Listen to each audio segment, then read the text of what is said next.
Bom, então, eu queria que você estudasse as pautas iniciais e como é que foi feita essa aglutinação em torno dessas bandeiras de direita. A pauta inicial, genericamente, ainda que tivessem diferentes formas, né? Mas a pauta inicial, acho que a gente pode dizer genericamente que era uma pauta anticorrupção, bem genericamente, né? Agora, é claro que uma coisa muito importante foi os processos, os movimentos, né? E os atos, as manifestações pelo impeachment da Dilma Rousseff. Então, acho que isso foi, na verdade, um grande aglutinador. Antes de começar a trabalhar em equipe, em 2016, eu comecei a fazer, a observar e fazer pesquisa sozinha em 2014. Em 2013, eu tinha observado o nascimento de alguns grupos que tinham ido para a rua, e aí em 2014 isso de fato se tornou uma pesquisa. E mesmo antes desse período, do impeachment da Dilma Rousseff, em 2014, 2015, o que a gente tinha também era essa questão da pauta de corrupção. Tá? E esses grupos, como é que eles se formam? Quais são os grupos principais que ajudam a pôr fogo aí na pira? Olha, você tem diferentes grupos. Eu acho que é importante lembrar que eu estou olhando para a cidade de São Paulo. Né? Então, quando eu olho, eu estou vendo a movimentação na cidade de São Paulo.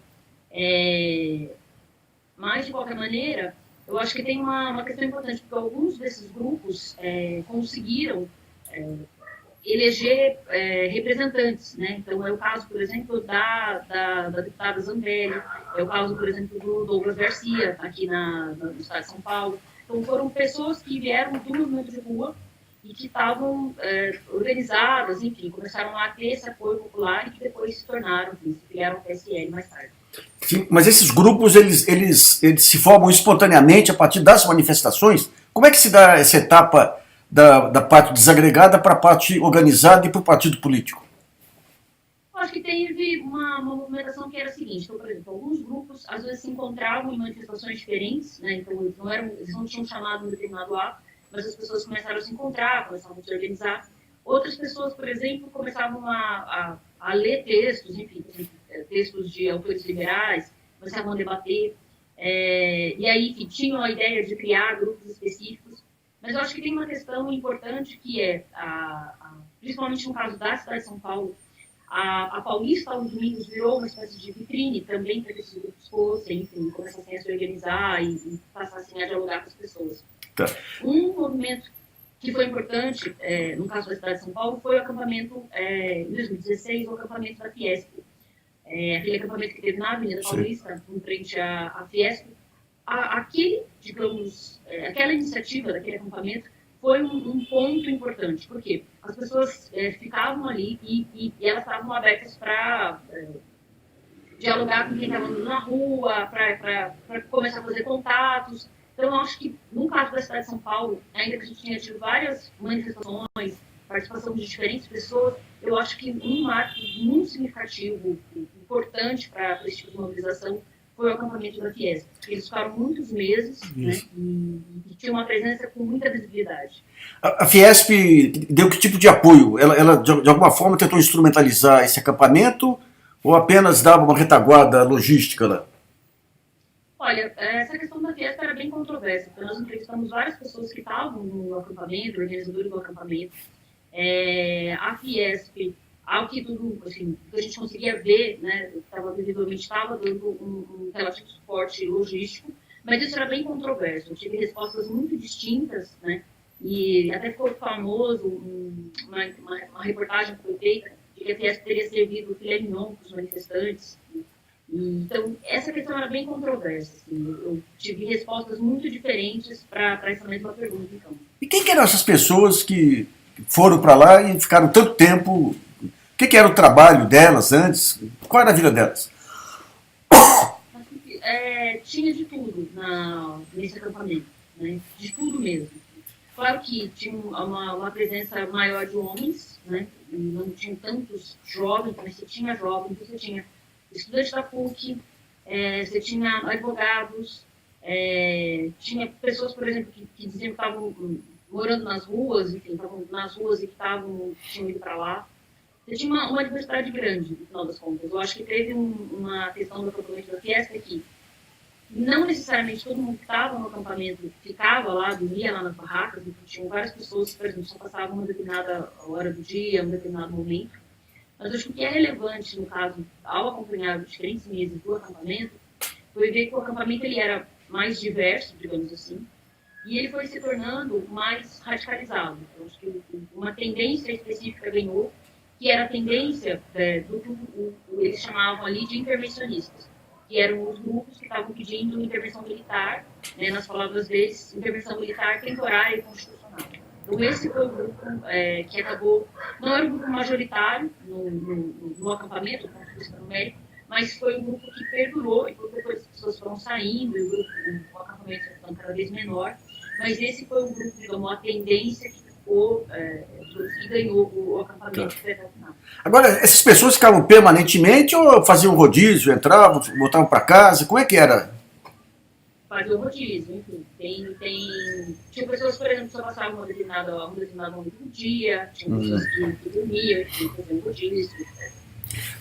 Nessa autocrítica do MBL, ele disse que tentou conseguir algumas decisões judiciais para impedir as manifestações em favor da intervenção militar. Quando é que se deu esse confronto?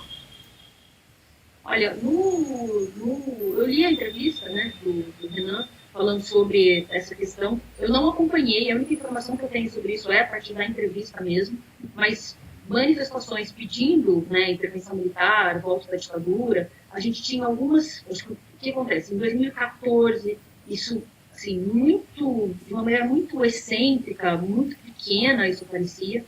Em 2015, se tornou um pouquinho mais presente, e em 2016, era uma coisa que se tornou cada vez mais comum. Que é uma coisa que, como pesquisadora, enfim, eu acho que talvez mais importante do que saber como era um grupo específico ou outro, eu acho que o que é relevante é olhar que, ao longo do tempo, né, em alguns anos, um tipo de tendência, um discurso que era considerado muito exceção, né, era muito excêntrico e causava até dentro das pessoas em volta, na rua, uma certa estranheza, né, ele foi se tornando cada vez mais aceito, né, cada vez mais tolerado. Então, acho que isso eu acho que parece ser um dado importante da pesquisa. Porque a pesquisa nunca teve o objetivo de pensar como é que se dá especificamente a mobilização das pessoas, mas sim de pensar o impacto disso no espaço público, né, como processo. Né? Tá. Agora, o papel dos meios de comunicação aí estimulando esse estado de espírito ajudou nessa radicalização, né? O acampamento da Fiesp se formou exatamente no dia em que então, o Luiz Sérgio Moro divulgou os áudios, né, da conversa do Lula com a Dilma. Foi exatamente assim, algumas horas depois do Jornal Nacional ter divulgado isso, assim, as pessoas começaram, né, eu conversei com um dos jovens que tinha organizado primeiramente não era um acampamento, era uma manifestação no MASP. E aí ele me contou que estava em casa e que aí viu o Jornal Nacional, começou a falar com alguns amigos pelo celular e tal, e aí eles disseram, bom, a gente tem que fazer alguma coisa, a gente vai para Paulista, a gente vai se manifestar. E isso depois se tornou um acampamento e eles mudaram de lugar e foi para Fiesp. Mas, digamos, o gatilho, né, para a formação desse acampamento foi a divulgação dos áudios. Eu vi algumas pesquisas na época lá que você tinha, em relação à questão do liberalismo. Todos eram a favor de menos Estado, menos isso, menos aquilo, mas quando entrava em questões objetivas, você é a favor da educação gratuita, da saúde gratuita, eles eram a favor. Esses temas econômicos, como é que interagiam lá nessas manifestações? Teve digamos, um resultado da nossa pesquisa que me chamou bastante atenção. Eu sempre repito esse exemplo porque ele me parece bem sintomático para a gente entender isso. Eu estava fazendo pesquisa numa manifestação e eram pessoas, enfim, que tinham, dentre as diferentes pessoas, tinham grupos religiosos, pessoas que moravam na periferia, e essas pessoas estavam pedindo o Estado mínimo. E quando eu fui conversar, né, enfim, me chamou a atenção, né, essas pessoas pedindo o Estado mínimo, e quando eu fui conversar com elas, no final das contas, eu acabei perguntando, falei assim, tá, mas define Estado mínimo, né? Eu gostaria que você me explicasse o que você está chamando de Estado mínimo. E eu estava conversando com uma pessoa e ela me disse o seguinte, ela falou, bom, eu quero um Estado que possa prover mais educação de qualidade, mais saúde de qualidade, e que tenha uma intervenção mínima em assuntos que são, por exemplo, religiosos, de sexualidade, assuntos que são privados. Então, ali eu percebi que, na verdade, que quando essa pessoa falava Estado mínimo, era uma percepção muito diferente daquela que às vezes a gente supõe, né, que seja um Estado ultra neoliberal, por exemplo, de privatização da saúde e de serviço de educação. Então, era até o contrário, né? Essa pessoa estava querendo mais saúde, ampliação dos serviços públicos, melhoria na qualidade, mas que o Estado não tivesse intervenção em assuntos específicos que eram tratados na escola.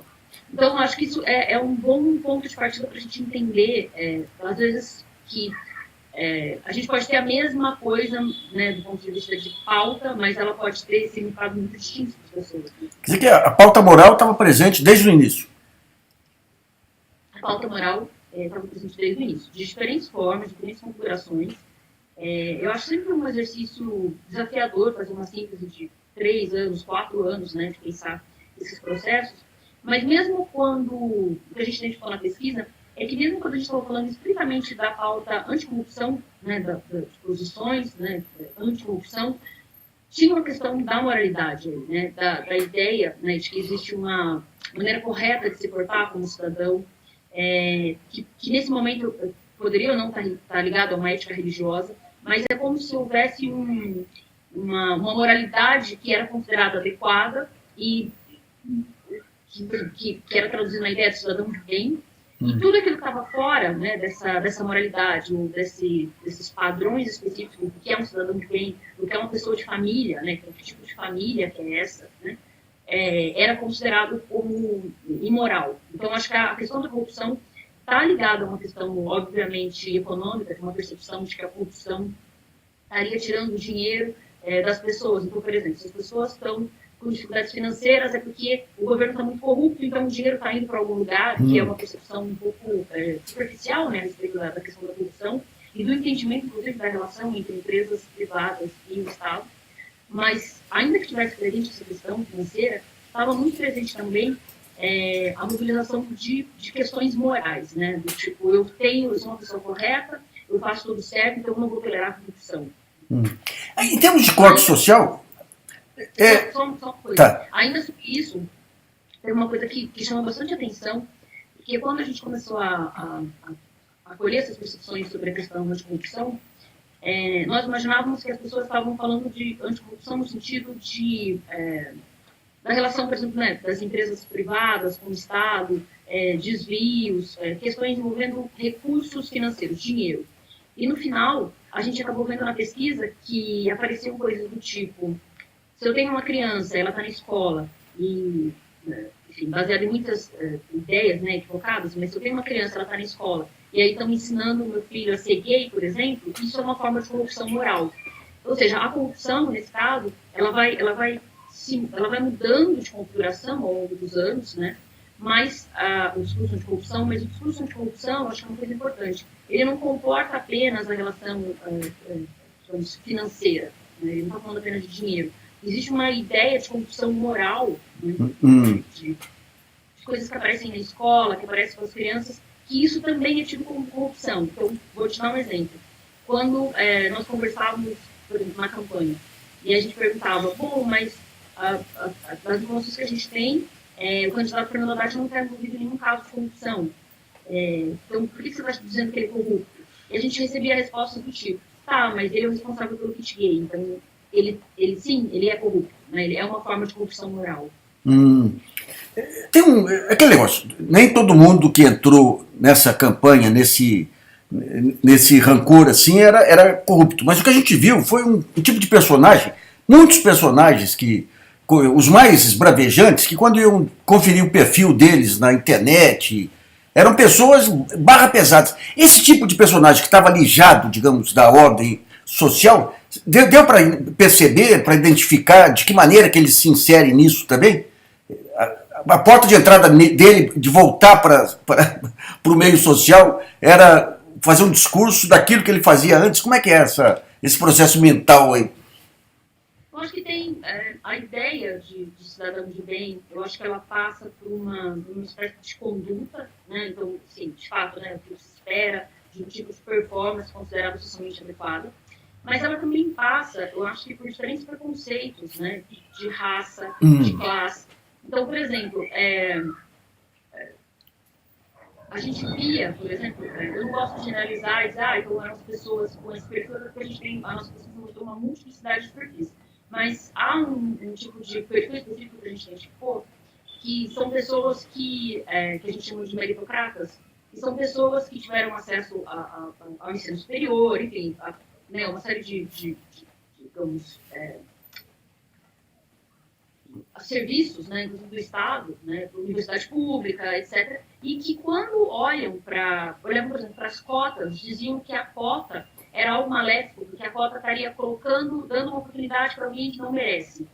E isso, para a gente, né, olhando do ponto de vista analítico, eu acho que diz mais apenas do que uma questão específica de ser um cidadão de bem e da questão da corrupção, mas isso fala sobre, inclusive, um racismo estrutural. Então, eu acho que a ideia do cidadão de bem, ela, em parte, passa por uma conduta que é considerada adequada, mas eu acho que, a partir dos seus lugares sociais, a partir de diferentes marcadores, para algumas pessoas é impossível ser um cidadão de bem. Né? Então, por exemplo, uma pessoa que mora em determinados lugares da cidade, que pertence a uma determinada classe social, é impossível ser um cidadão de bem, porque para ser um cidadão de bem você tem que ter nascido em um determinado lugar, ter digamos, uma determinada configuração do seu corpo. Então, eu acho que a noção de cidadão de bem, ela fala mais do que apenas uma conduta. Eu acho que ela fala sobre diferentes preconceitos, eu acho que de classe, de raça e de gênero. E os black blocs? O que eram os black blocs? Agentes provocadores, anarquistas? Olha, Nassim, black blocs, acho que tem especialistas que conseguem falar disso muito melhor. E em 2013, mesmo olhando para 2013, eu estava olhando digamos, esse movimento anticorrupção. Né? Então, assim, eu quero mais saúde, está tendo corrupção, eu quero mais educação. Enfim, então o Black Blocs não foi exatamente o grupo que eu observei de perto. Né? Tá. Agora, essas manifestações começam com uma rapaziada de esquerda aí, o movimento Passe Livre. Em que momento que esse pessoal mais à esquerda foi expulso das praças? Olha, tem uma questão que é a seguinte, tem diferentes grupos, né? Alguns jovens que eu entrevistei, vou te dar um exemplo, quando eu falei, por exemplo, do acampamento da Fiesp. O nome do acampamento da Fiesp era Acampamento Patriótico de Resistência Paulista, digamos, o slogan deles era Meu Partido é o Brasil. Então, quando você ia para lá, você perguntava, né, filiação partidária, posicionamentos ideológicos, e as pessoas repetiam, não, eu não tenho partido, meu partido é o Brasil. Então, isso era um posicionamento. Que me parece que, em parte, eu cheguei a entrevistar pessoas que tinham sim, um posicionamento político, mas que estavam adotando seus discursos. Agora, por outro lado, outros jovens, pessoas que eram mais jovens nessa época, de fato, eu não consigo ver que, no discurso delas que elas tinham muita clareza entre o que era considerado de esquerda e o que era considerado de direita. Então, eu acho que de fato, há as duas coisas. Né? Eu acho que há grupos que instrumentalizam, né, essa questão do posicionamento da esquerda e da direita, mas tem pessoas que, de fato, que naquele momento, né, de 2013, 2014, de fato, não conseguiam pensar muito em termos dessas diferenças de esquerda e direita, que eram muito jovens, que estavam indo para a rua pela primeira vez, etc. Agora, é interessante aí como que o Meu Partido é o Brasil repete integralmente o que foi o movimento integralista de São Paulo, do próprio 11 de agosto, dos anos 30 aí. É o mesmo escopo. É o mesmo escopo. A ideia do Meu Partido é o Brasil, no caso que me chamou bastante atenção ao longo da pesquisa é que, em 2016, esse grupo, né, que estava dentro do Meu Partido do Brasil, era um grupo, ainda que eles tivessem muita visibilidade, eles estavam na Avenida Paulista, eles ficavam lá vários meses, era um grupo pequeno de pessoas, poucas pessoas defendendo esse slogan do Meu Partido do Brasil. Das últimas atividades de campo que nós fizemos nas vésperas da eleição, no último final de semana antes da eleição, teve uma manifestação chamada, né, pelo Bolsonaro, várias pessoas, a Avenida Paulista inteira estava tomada, nessa manifestação específica, com pessoas que estavam vestindo uma camiseta dizendo Meu Partido do Brasil. Então, que me chama a atenção é isso, né? Que como é que um posicionamento que, em um determinado momento, não era majoritário, como é que ele vai conseguindo ganhar adesão, né? Inclusive faz uma crítica a todas as instituições políticas, a todos os partidos, né? E vai, de alguma maneira, conseguindo tanto apoio. Né? Então, acho que tem uma espécie de sentimento por parte de quem adere a esse discurso, até uma percepção equivocada, né? De que você, digamos, aderir à ideia do meu partido do Brasil, você não está aderindo a um partido específico, então você estaria longe da corrupção, porque você não está aderindo a uma instituição específica, então te coloca numa espécie de ideia de estar acima, né, das instituições. Quando, na verdade, enfim, não tem nada na política que seja neutro. Tá. Aquela campanha do Ministério Público, aí, em cima das 10 medidas, teve algum papel relevante nessa aglutinação da direita? Não percebi isso nas duas. Tá. O que você descreve é uma massa amorfa com um sentimento de mal-estar que vai se generalizando, e daí você tem o quê? Fatores de mídia, criando, digamos, essas aglutinações em torno dessas bandeiras. Como é que é? Ou você percebeu em algum momento alguma ação organizada em redes sociais e tudo? Eu acho que eu não diria a massa morta, né? Porque eu acho que tem uma questão de pensar. Eu tendo a achar que os perfis, a gente, como eu falei, a gente tem uma multiplicidade, tem diferentes perfis. Há pessoas que tinham pautas, digamos, estavam motivadas por questões muito específicas, né? Eu vou te dar um exemplo. Tinham pessoas que a gente conversava, né, jovens, que a gente chamava atenção, e as pessoas relatavam que estavam cansadas de viver um clima de insegurança, né? Então, por exemplo, as pessoas eram assaltadas, elas tinham medo de voltar para casa. Então, ou seja, tinha uma questão envolvendo, por exemplo, a falta de segurança pública.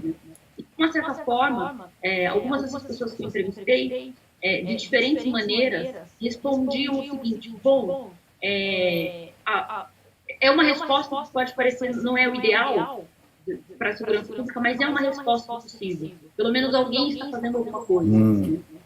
Isso é um exemplo. Agora, é claro, é muito difícil, porque a gente está falando de uma complexidade grande, de uma dimensão grande. Né? Então, não dá para dizer que então, todos os eleitores estavam motivados, tem diferentes eleitores, diferentes perfis.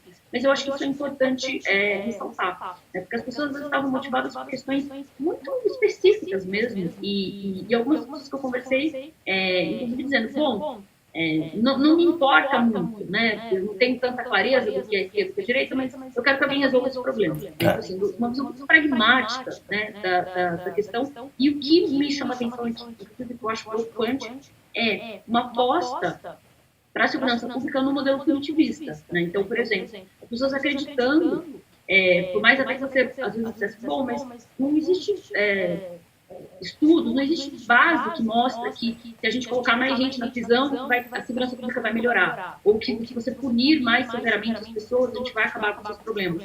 Mas, de uma certa forma, eu acho que há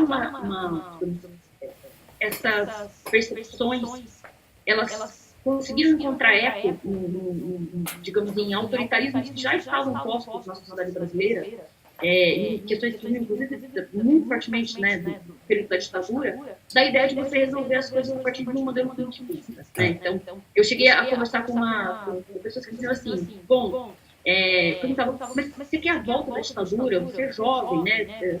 Você de fato acredita que isso vai resolver? E aí, você estudou, enfim, você sabe, né, que a gente tem várias questões, né, envolvendo violações de direitos, desaparecimento de pessoas, violência por parte do Estado. E as pessoas diziam, não, mas eu sei disso, mas as pessoas que eram corretas não sofreram na ditadura. Né? Então, ou seja, você só sofreu se você fez algo errado. Como eu não faço nada de errado, então eu não vou ter nenhum problema. Então, ou seja, essa perspectiva, de novo, essa ideia do cidadão que supõe que não está fazendo absolutamente nada de errado, que não está completamente distante de qualquer forma de corrupção, e que logo ele teria garantias de que mesmo em um Estado que pune severamente os bandidos, entre aspas, essa pessoa teria seus direitos assegurados.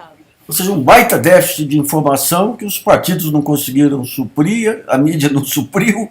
Esses déficits de informação acompanham. Você fez alguma algum estudo comparado com movimentos fascistas e outros históricos aí para... Não fizemos esse tipo de discurso comparativo. Tá. Agora, tem uma questão que eu acho que é importante nessa questão que você colocou da mídia.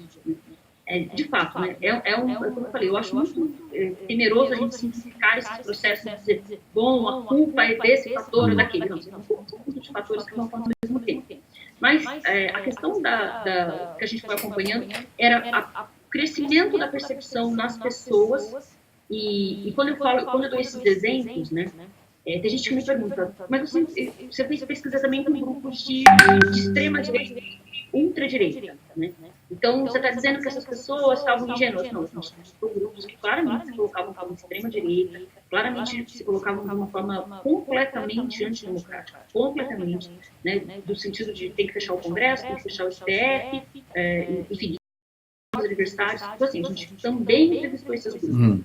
Agora, esses grupos, a questão esses grupos dentro digamos, da cena da rua, esses grupos eram minoritários e eles foram sendo cada vez mais tolerados, inclusive ganhando apoio de pessoas comuns. Então, o que me chama a atenção é a pessoa comum. Então, não é uma pessoa que a gente poderia dizer que se identifica com tendências fascistas ou neofascistas, mas sim pessoas comuns. Então, o que me chamava a atenção era ver como é que mães, dona de casa, pessoas comuns, né, que inclusive que não toleram a violência,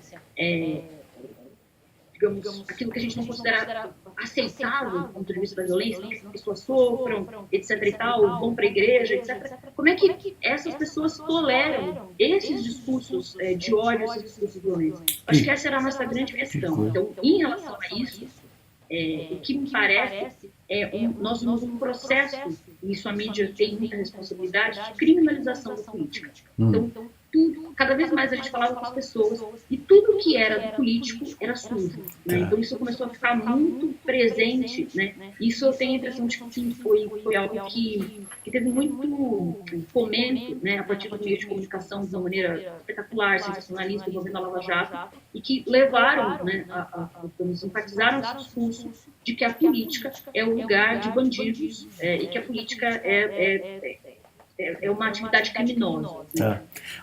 Vocês chegaram a estender a análise sobre a polícia militar? Porque no começo, quando éramos jovens que estavam aí no passe livre, era pancadaria para todo lado. E a partir de um certo momento a gente percebe que há um tratamento diferenciado, quem era a favor do impeachment e quem podia ser contra.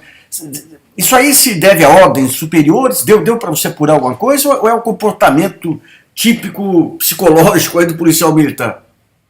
Olha, a gente chegou a acompanhar, sempre a gente tem complexidades aí. A gente chegou a acompanhar, por exemplo, de manifestações, discussão, por exemplo, de movimentos progressistas se iriam deixar a participação de policiais antifascistas. Né? Então, assim, a gente tem um espectro complexo aí. Mas, por exemplo, nas manifestações, eu cheguei a participar de uma carreata pelo Bolsonaro.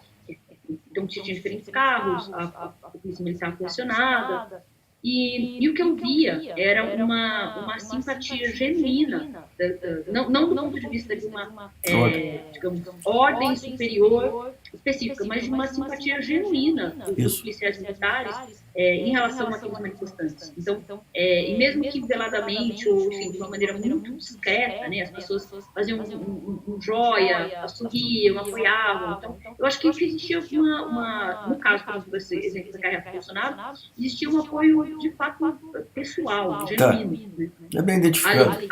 Agora, claro, principalmente nas manifestações envolvendo impeachment, eu acho que a gente teve questões específicas envolvendo alto comando da segurança pública, mas o que eu vi foram as duas coisas. E as mais recentes, né, de apoio ao Bolsonaro, eu vi apoio de pessoas. É isso. Bom, muito obrigado.